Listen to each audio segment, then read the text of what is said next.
អូខេសួស្តីអ្នកគ្នាស្វាគមន៍មកកាន់វីដេអូថ្មីថ្ងៃនេះគឺយើងមានប្រធានបទមួយគឺទាក់ទងជាមួយទៅនឹងការរលាកប្លង់នោមដែលភាសាអង់គ្លេសហៅថា cystitis ការរលាកប្លង់នោម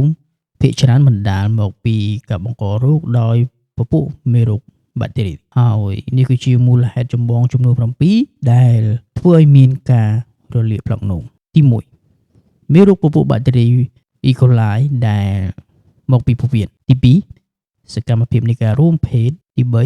3ការអស់រដូវដែលបណ្ដាលឲ្យអេស្ត្រូជែនធ្លាក់ចុះទី4ការសង់នោមដោយប្រើកាទីទះទី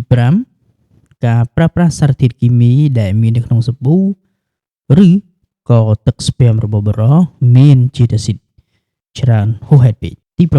6ការបាញ់កាប់រស្មីហើយទី7គឺការប្រើប្រាស់ការចាក់អុកស៊ីតគីមីទាំងនេះគឺជា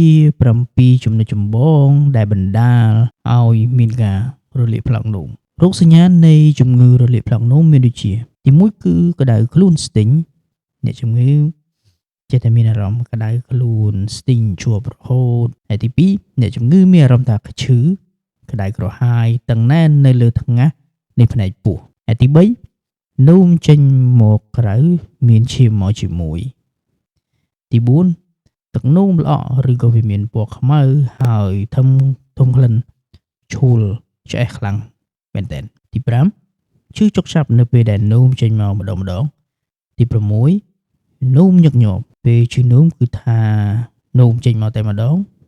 មិនអាចទ្រាំបាននោះទេអញ្ចឹង6ចំណុចខាងលើនេះគឺតកតងជាមួយទៅនឹងរោគសញ្ញានៃការរលាកប្លង់នោមបើសិនបើអ្នកទាំងអស់គ្នាមានឬក៏រោគសញ្ញាទាំង6ដែលខ្ញុំបានរៀបរាប់នៅខាងលើនេះ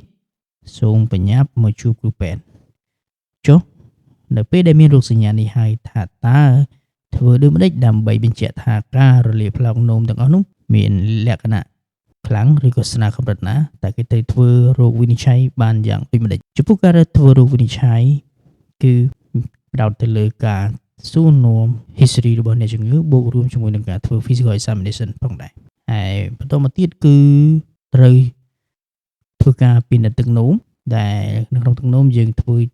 បែបជា urine analysis urine culture និង cystoscopy ដើម្បី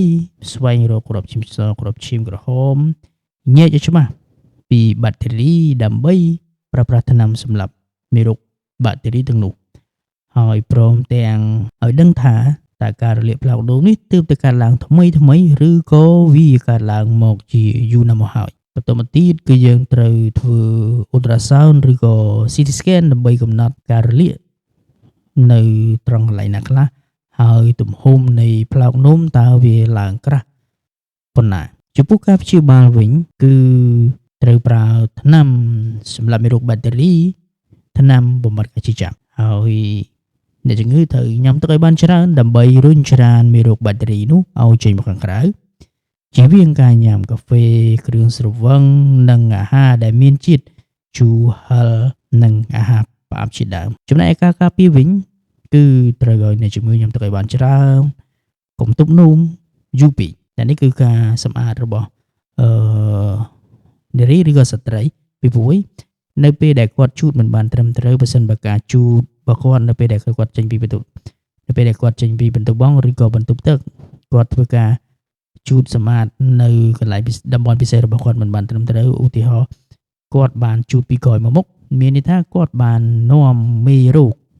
ពីផ្លូវលាមករបស់គាត់ចូលមកកាន់ប្លង់នោមរបស់គាត់